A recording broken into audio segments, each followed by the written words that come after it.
మాజీ CM Jagan Raptadu tour ఓ డ్రామాను తలపించిందన్నారు AP హోంమంత్రి వంగలపూడి అనిత.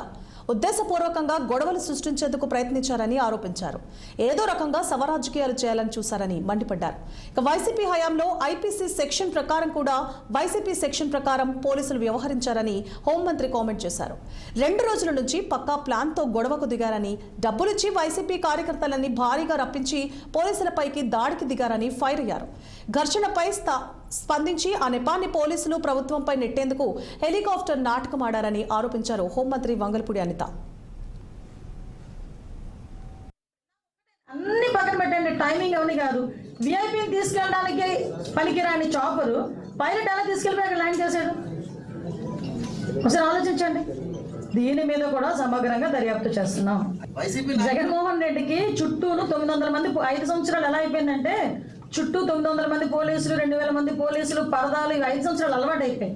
పాపం ప్రతిపక్షంలోకి వచ్చిన తర్వాత, పులివెందుల ఎమ్మెల్యే అయిన తర్వాత పోలీసుల మీద బెంగ కొద్ది మాట్లాడుతున్నారో ఏంటో నాకు అర్థం కావట్లేదు. కానీ ఒకటి మాత్రం క్లియర్గా చెప్తున్నానండి, పోలీసులు మాట్లాడితే పోలీస్ పోలీస్ పోలీస్ అని పోలీసుల మీద దుమ్మెత్తి పోయడం అనేది మంచిది కాదు.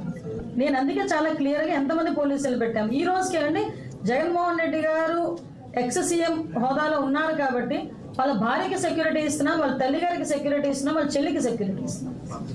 మేము ప్రతిపక్షంలో ఉండేటప్పుడు బ్రాహ్మణి గారికి సెక్యూరిటీ తీసేశారు, లోకేష్ గారికి సెక్యూరిటీ తీసేశారు, చంద్రబాబు నాయుడు గారికి సెక్యూరిటీ తగ్గించేయమని చెప్పి తగ్గించేస్తే మేము మళ్ళీ సెంట్రల్ గవర్నమెంట్లో మళ్ళీ విషయం చెప్పి ఆయనకి మళ్ళీ ఆయన సెక్యూరిటీ పెంచుకోవాల్సిన అవసరం వచ్చింది.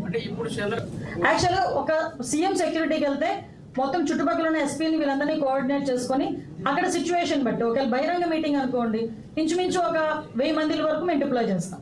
అదే చిన్న మీటింగ్ అనుకోండి చుట్టుపక్కలంతా జాగ్రత్తగా చేసుకుని, ఈ మధ్యన మీరు అబ్జర్వ్ చేశారో లేదో చంద్రబాబు నాయుడు గారి ఇంటి దగ్గర కూడా సెక్యూరిటీ తగ్గించి డ్రోన్స్ సర్వేలెన్సెస్ మేము పెట్టుకున్నాం.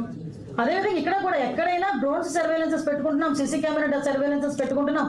అంటే ఫిజికల్ గా పోలీసింగ్ చేసే బదులు ఇన్విజిబుల్ పోలీసింగ్ కూడా మేము దృష్టి పెట్టి చేస్తున్నాం. క్లియర్. నాకు ఒక్కటే, అన్ని పక్కన పెట్టండి.